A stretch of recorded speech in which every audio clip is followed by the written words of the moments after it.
Hello students, निर्मल PG college की online classes में एक बार आपका पुनः स्वागत है। My self Paritosh Sharma. Previous lecture में हम प्लांट पैथोलॉजी की जो हमारी तीसरी डिजीज़ थी फंगल डिजीज़ की सीरीज़ में, उसको हम कंप्लीट कर चुके थे। और फंगल डिजीज़ की सीरीज़ में हमने पहली जो डिजीज़ कंप्लीट की वो थी white rust of crucifers Albugo candida के द्वारा होने वाली। दूसरी डिजीज़ थी हमारी green ear disease of bajra Sclerospora graminicola के द्वारा होने वाली।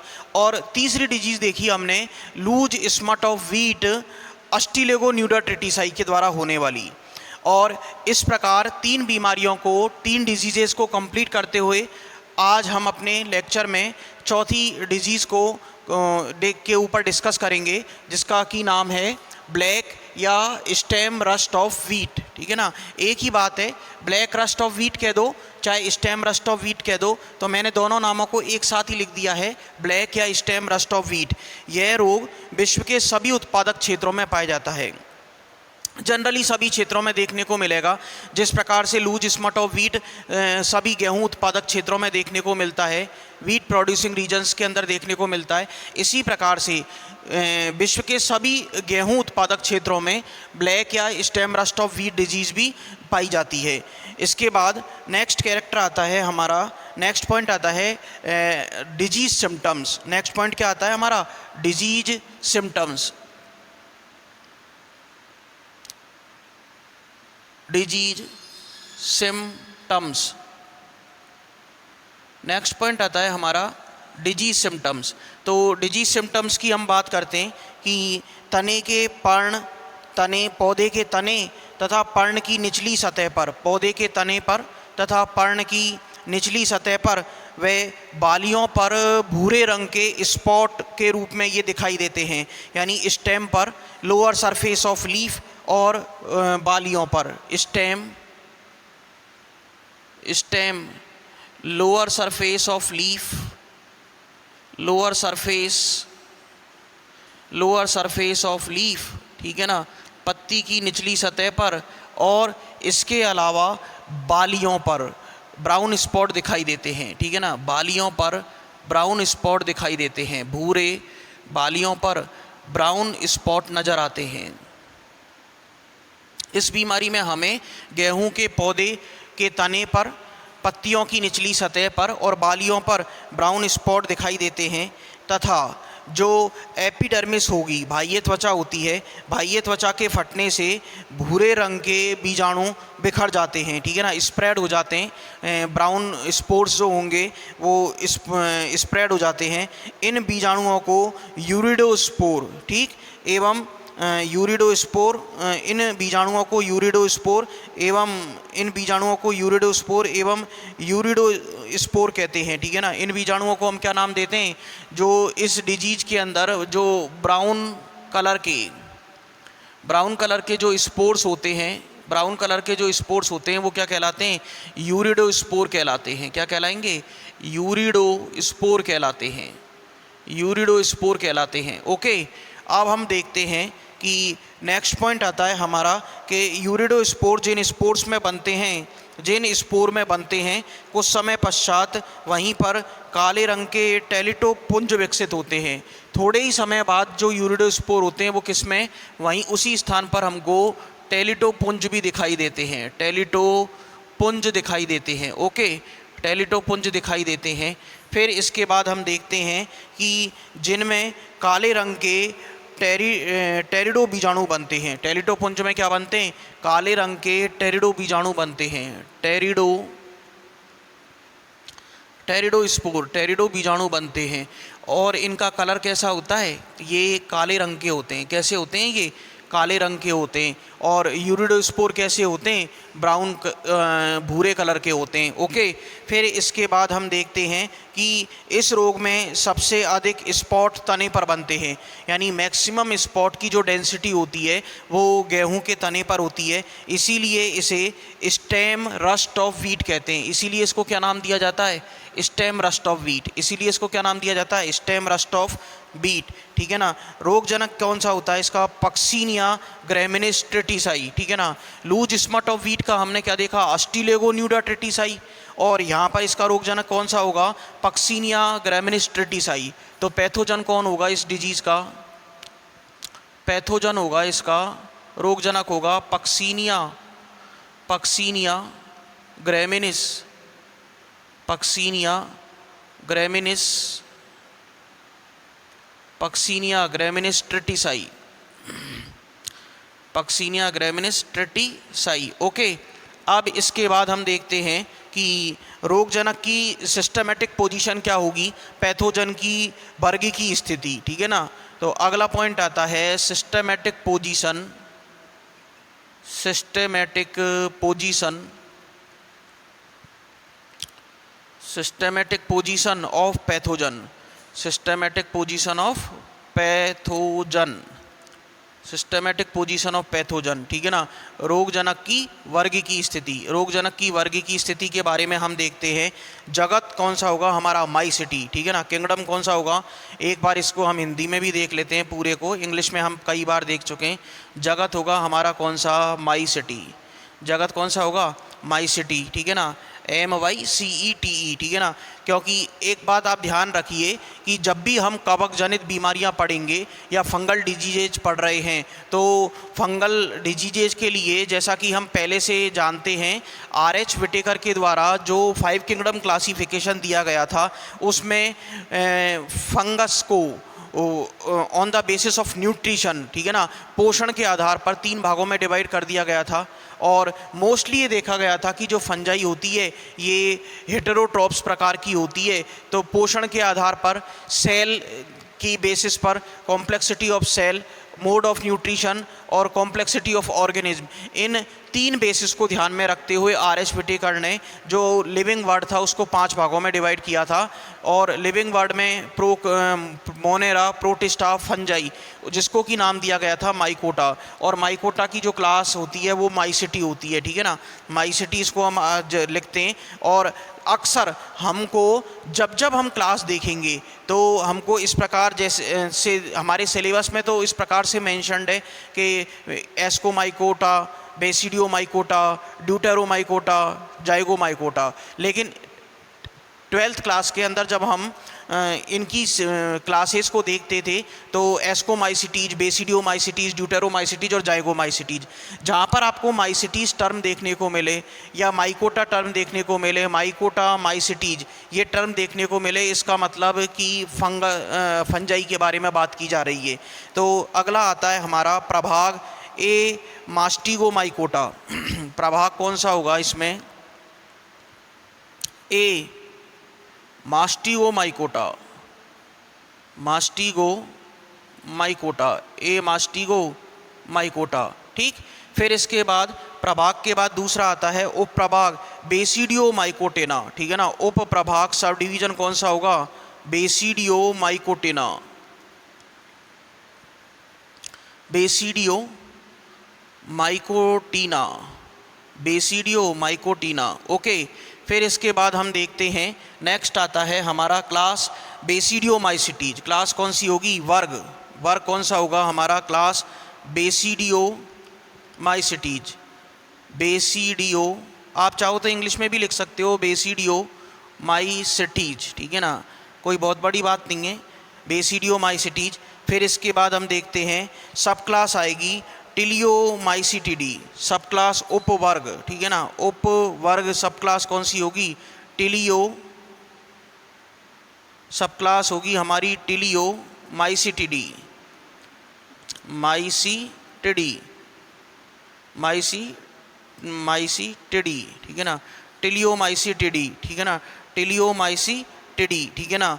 गण होगा हमारा यूरिडोनेलीज, यूरिडोनेलीन, गण ऑर्डर होगा हमारा यूरिडोनेलीज,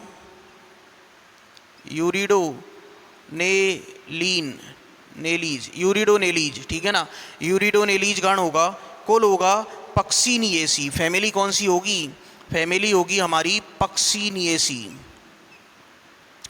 पक्सीनिएसी फैमिली होगी हमारी पक्सीनिएसी।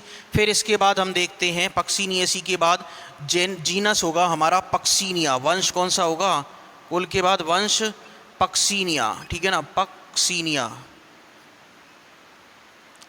पक्सीनिया। और स्पेसीज होगी हमारी ग्रेमिनिस ट्रिटिसाई। स्पेसीज कौन सी होगी? ग्रेमिनिस, और ट्रिटिसाई वैरायटी होगी, ठीक है ना। इसके बाद हम देखते हैं कि यह एक अविकल्पी, यानी कहने का अविकल्पी का मतलब ऑब्लिगेट, अविकल्पी, भिन्नाश्रयी, ठीक है ना, अलग अलग के ऊपर भी हो सकता है ये डिपेंडेंट, बहुरूपी और वृहद चक्रीय कवक होता है, ठीक है ना। यानी कि जो पक्सीनिया ग्रामिनिस ट्रिटिसाई है इसके बारे में कुछ पॉइंट्स हमारे पास निकल करके आते हैं कि एक तो ये कैसा होता है, पक्सीनिया ग्रामिनिस जो ट्रिटिसाई होता है यह कैसा होगा? अविकल्पी होगा, यानी कहने का मतलब ऑब्लिगेट होता है, ठीक है ना। कैसा होता है? ऑब्लिगेट होता है, ठीक है ना, ऑब्लिगेट होगा, ठीक। इसके अलावा ऑब्लिगेट होने के अलावा बहुरूपी होता है, पिलियोमॉर्फिक होता है और मैक्रोसाइक्लिक होता है, ठीक है ना। पिलियोमॉर्फिक और यानी अपना बहुरूपी होगा, पिलियोमॉर्फिक होगा, ठीक है ना, अपना रूप बदलता रहता है। और इसके अलावा मैक्रोसाइक्लिक होता है। कैसा होगा? मैक्रोसाइक्लिक, साइक्लिक होगा, मैक्रोसाइक्लिक होता है। और भिन्नाश्रयी होता है, यानी अलग अलग के ऊपर, ठीक है ना, अलग अलग के ऊपर ये आश्रित रह सकता है, ठीक है ना, अलग अलग के ऊपर आश्रित रहता है, ठीक। इसका प्राथमिक परपोषी प्राइमरी होस्ट तो होता है इसका वीट, और सेकेंडरी होस्ट होता है इसका बारबेरी, ठीक है ना। ये इन पॉइंट्स को ध्यान में रखने के बाद इसी के बारे में पक्सीनिया ग्रामिनिस ट्रिटिसाई के बारे में ही देखते हैं कि प्राइमरी होस्ट तो कौन होगा इसका? प्राथमिक परपोषी, ठीक है ना। प्राथमिक परपोषी कौन होगा इसका? प्राथमिक परपोषी होता है गेहूं। प्राथमिक परपोषी कौन होता है? गेहूं, ओके। अब इसके बाद दूसरा देखते हैं हम कि इसका सेकेंडरी होस्ट, ठीक है ना, सेकेंडरी होस्ट कौन होगा? द्वितीयक परपोषी, ठीक है ना। द्वितीयक परपोषी कौन होता है इसका? Secondary host. द्वितीयक परपोषी की बात करते हैं कि द्वितीयक परपोषी कौन होता है? बारबेरी। द्वितीयक परपोषी कौन होगा? बारबेरी। तो पक्सीनिया ग्रामिनिस ट्रिटिसाई का प्राइमरी होस्ट होता है गेहूं, पक्सीनिया ग्रामिनिस ट्रिटिसाई का प्राइमरी होस्ट होता है गेहूं और सेकेंडरी होस्ट होता है इसका बारबेरी, ओके। फिर इसके बाद हम देखते हैं कि पक्सीनिया के लाइफ साइकिल में, पक्सीनिया की लाइफ साइकिल में 5 टाइप के स्पोर बनते हैं, ठीक है ना। टोटल जो स्पोर बनेंगे पक्सीनिया की लाइफ साइकिल में, स्पोर कितने टाइप के बनते हैं? 5 टाइप के स्पोर बनते हैं। तो उन 5 टाइप के स्पोर्स को हम एक एक करके 1, 2, 3, 4 और 5 पाँचों टाइप के स्पोर्स को हम एक बार लिख लेते हैं। पहला होता है पिकनीडियो स्पोर। पहला कौन सा होता है हमारा? पिकनीडियो स्पोर। पहला कौन सा होगा हमारा? पिकनीडियो स्पोर होगा, ठीक। पिकनीडियो स्पोर होता है, ठीक। दूसरा होता है एसिडियो स्पोर। दूसरा कौन सा होगा हमारा? एसिडियो स्पोर। एसिडियो स्पोर दूसरा कौन सा होता है? एसिडियो स्पोर, ठीक। तीसरा होता है हमारा यूरिडो स्पोर। तीसरा स्पोर कौन सा बनेगा? Uredospore. Uredospore, okay. तीसरा कौन सा होगा हमारा? Uredospore. चौथा होता है टेल्यूटो स्पोर। टेल्यूटो स्पोर, ठीक है ना। चौथा कौन सा होता है? टेल्यूटो स्पोर। और पांचवा होता है हमारा बेसिडियो स्पोर। पांचवा कौन सा होगा? Basidio spore. Basidio spore. अब इन पांचों के बारे में हम देखते हैं कि पहले जो दो हैं पिकनीडियो स्पोर और एसिडियो स्पोर, ये किस पर बनते हैं? बारबेरी पर। ये किस पर बनेंगे? बारबेरी पर बनते हैं, ओके। फिर इसके बाद हम देखते हैं कि यूरिडो स्पोर और टेल्यूटो स्पोर गेहूं पर बनते हैं। यूरिडो स्पोर और टेल्यूटो स्पोर कहाँ पर बनेंगे? ये दोनों गेहूं पर बनते हैं, ठीक। फिर इसके बाद हम बात करते हैं कि ये कहाँ पर बनेगा? मृदा में बनेगा, सॉइल के अंदर बनता है। तो इस प्रकार हमने पिक्सीनिया ग्रामिनिस ट्रिटिसाई में बनने वाले 5 स्पोर देखे कि इन स्पोर्स का जो फॉर्मेशन होगा वो कहाँ पर होगा। सबसे मेन बात ये है कि इनका फॉर्मेशन कहाँ पर होता है। तो फॉर्मेशन की बात देखते हैं कि पिकनीडियो स्पोर का जो फॉर्मेशन होता है वो बारबेरी पर होता है। पिकनीडियो स्पोर का फॉर्मेशन कहाँ पर होगा? बारबेरी पर होगा। एसिडियो स्पोर का फॉर्मेशन भी कहाँ पर होता है? बारबेरी पर होता है। एसिडियो स्पोर का फॉर्मेशन भी कहाँ पर होगा? बारबेरी पर होगा। यूरिडोस्पोर और टेल्यूटोस्पोर, इन दोनों का फॉर्मेशन कहाँ पर होता है? गेहूं पर होता है। और बेसिडियोस्पोर का फॉर्मेशन कहाँ पर होगा? सॉइल में होता है। ठीक है, इतना यहाँ तक आपको मैटर पूरा क्लियर हो गया। एक बार हम इसको रिपीट भी कर देते हैं, ठीक है ना।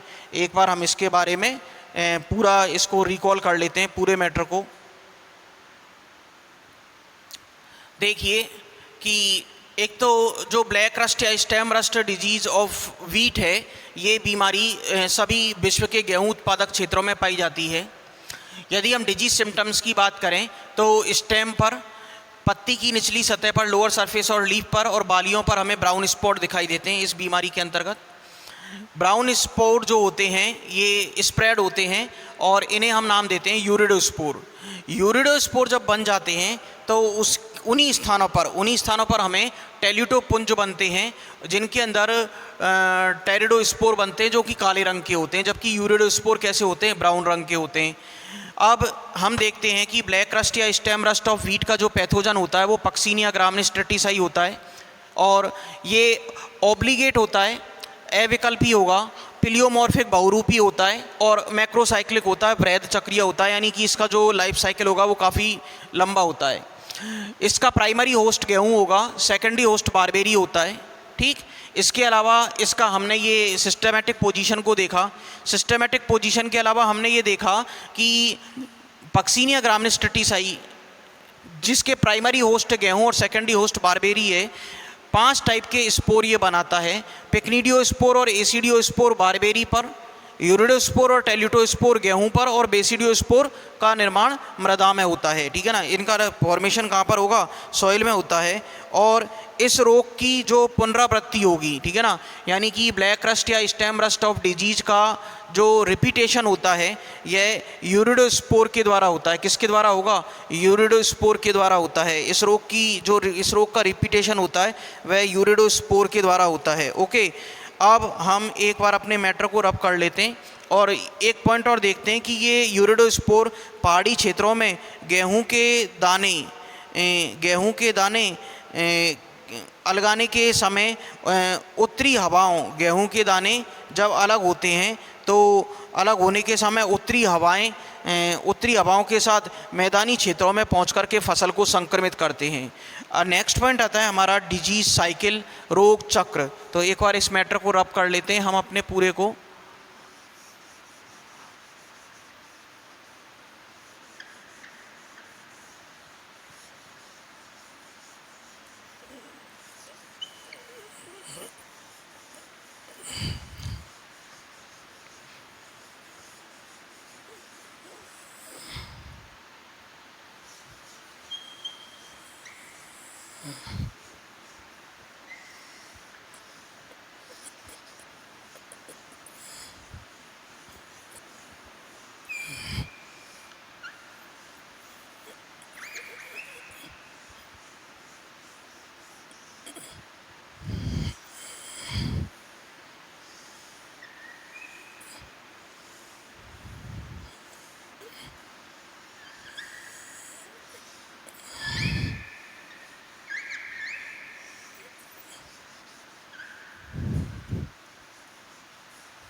ओके, तो नेक्स्ट पॉइंट आता है हमारा रोग चक्र या डिजीज साइकिल।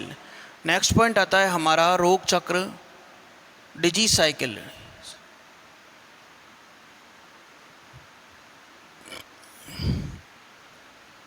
रोग चक्र डिजीज साइकिल। तो इसमें देखते हैं कि गेहूं के पौधे पर संक्रमण किसके द्वारा होगा? यूरिडोस्पोर के द्वारा, क्योंकि जो यूरिडोस्पोर होते हैं ये पहाड़ी क्षेत्रों में जब गेहूं के दाने अलग किए जाते हैं तो उस समय ये उत्तरी हवाओं के साथ मैदानी क्षेत्रों में पहुंचकर गेहूं की फसल को संक्रमित करते हैं। तो यानी इस रोग का रिपीटेशन किसके द्वारा किया जाएगा? यूरिडोस्पोर के द्वारा। यानी इन्फेक्शियस कौन सा होगा इनमें से? यूरिडोस्पोर होता है। ठीक है ना, संक्रामक अवस्था कौन सी होगी इस रोग के लिए? यूरिडोस्पोर होती है। तो इस रोग के पौधे गेहूं के पौधे का पर संक्रमण यूरिडोस्पोर या एसिडियोस्पोर के द्वारा होता है। गेहूं के पौधे पर संक्रमण किसके द्वारा होगा? यूरिडोस्पोर या एसिडियोस्पोर के द्वारा होता है, ठीक है ना। गेहूं पर संक्रमण, गेहूं पर जो संक्रमण होगा ये किसके द्वारा होगा? यूरिडोस्पोर या फिर यूरिडोस्पोर के अलावा किसके द्वारा होता है? एसिडियोस्पोर के द्वारा होता है। यूरिडोस्पोर या एसिडियोस्पोर के द्वारा होता है। एसिडियोस्पोर के द्वारा होता है, यूरिडोस्पोर या एसिडियोस्पोर द्वारा होता है। अब इसके बाद हम देखते हैं कि गेहूं के पौधे पर जो ये संक्रमण होगा, संक्रमण होने के पश्चात बीजाणु अनुकूल दशाओं में यानी फेवरेबल कंडीशंस में जर्मिनेट होते हैं, ठीक है ना। अनुकूल दशाओं में अंकुरित होकर के एक जनन नलिका या जर्म ट्यूब को जन्म देते हैं। जैसे ही ये बीजाणु यानी कहने का मतलब यूरिडोस्पोर और एसिडियोस्पोर ये क्या करेंगे? ये जर्मिनेट होते हैं और जर्मिनेट होकर के जैसे ही फेवरेबल कंडीशंस में ये जर्मिनेट होंगे तो एक जनन नलिका को, जर्म ट्यूब को जन्म देते हैं जो रंध्रों के माध्यम से गेहूं के पौधे पादप में प्रवेश करती है, ठीक है ना। रंध्रों के माध्यम से गेहूं के पादप में प्रवेश करेगी और गेहूं के पादप में प्रवेश करने के पश्चात कवक जाल परपोषी पौधे में सर्वांगी होता है, यानी पौधे के सभी हिस्सों को संक्रमित करेगा कवक जाल। माइसीलियम जो बनेगा वो गेहूं की प्लांट बॉडी को पूरी तरीके से संक्रमित करेगा और तने तथा पर्ण पर यूरिडोस्पोर बनते हैं, ठीक है ना। तने पर तथा पर्ण पर यूरिडोस्पोर बनेंगे, ठीक, जो एपिडर्मिस के फटने से यूरिडोस्पोर बाहर निकलते हैं और स्वस्थ पादप को संक्रमित करते हैं, ठीक है ना। स्वस्थ पादप को संक्रमित करते हैं।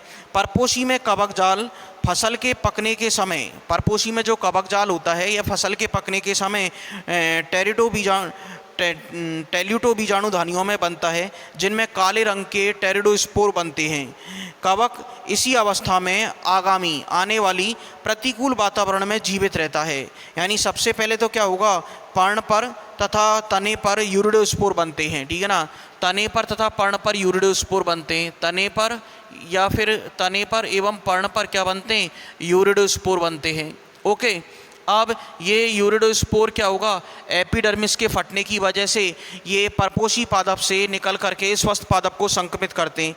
और इसके बाद हम देखते हैं कि परपोषी में कवक जाल सर्वांगी होता है, ठीक।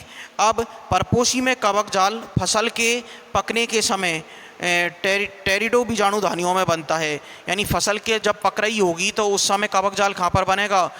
टेरिडो बीजाणु धानियों में बनेगा, टेरिडो बीजाणु धानियों में बनता है, ठीक।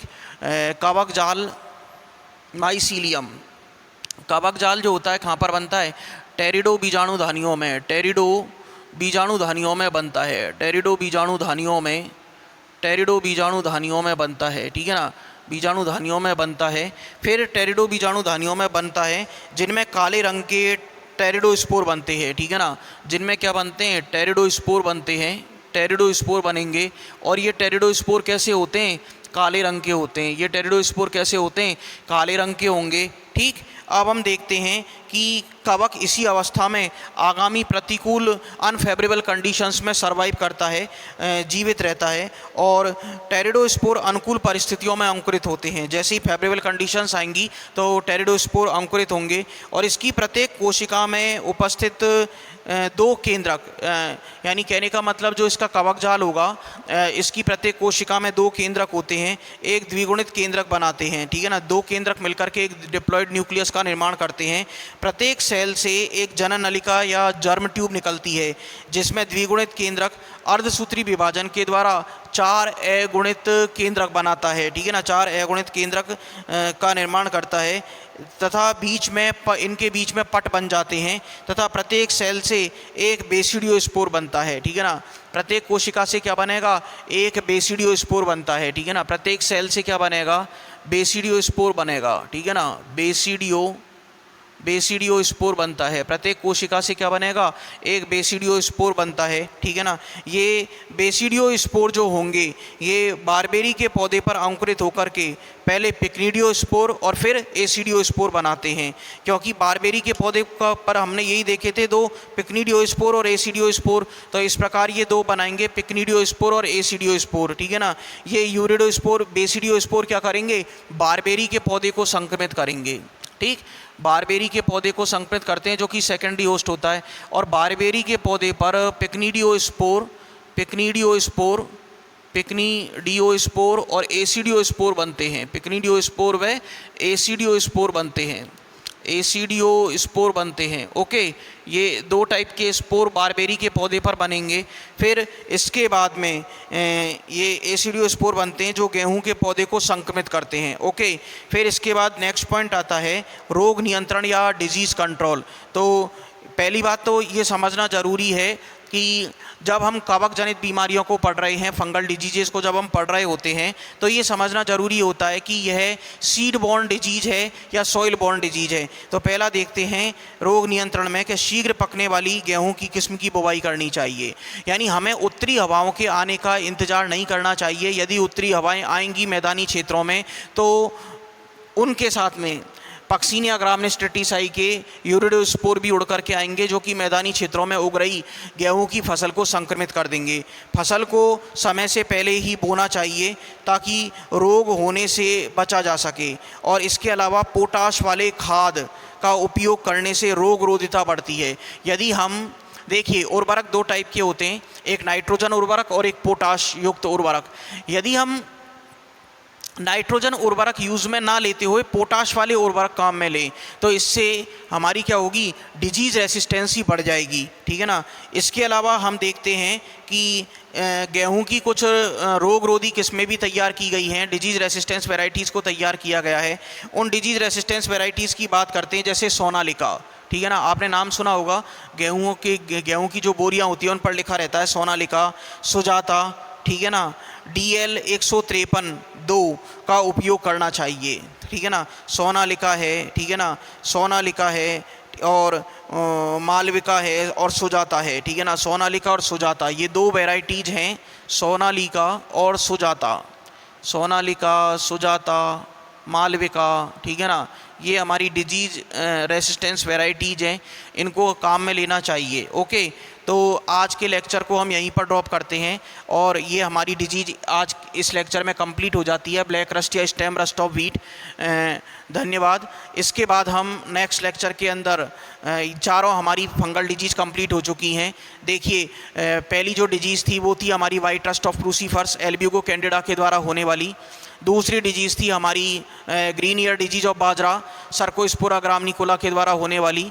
तीसरी डिजीज़ थी हमारी लूज स्मट ऑफ व्हीट, ठीक है ना, अस्टिलेगो न्यूडा ट्रिटिसाई के द्वारा होने वाली। और चौथी डिजीज़ है हमारी ब्लैक रस्ट या stem rust of wheat Puccinia graminis tritici के द्वारा होने वाली। तो इस प्रकार प्लांट पैथोलॉजी के पोर्शन की चारों फंगल डिजीज आज हम अपने इस लेक्चर में कंप्लीट कर चुके हैं। नेक्स्ट लेक्चर के अंदर हम सिट्रस कैंकर डिजीज़ के बारे में अध्ययन करेंगे। आज के लिए इतना ही, धन्यवाद।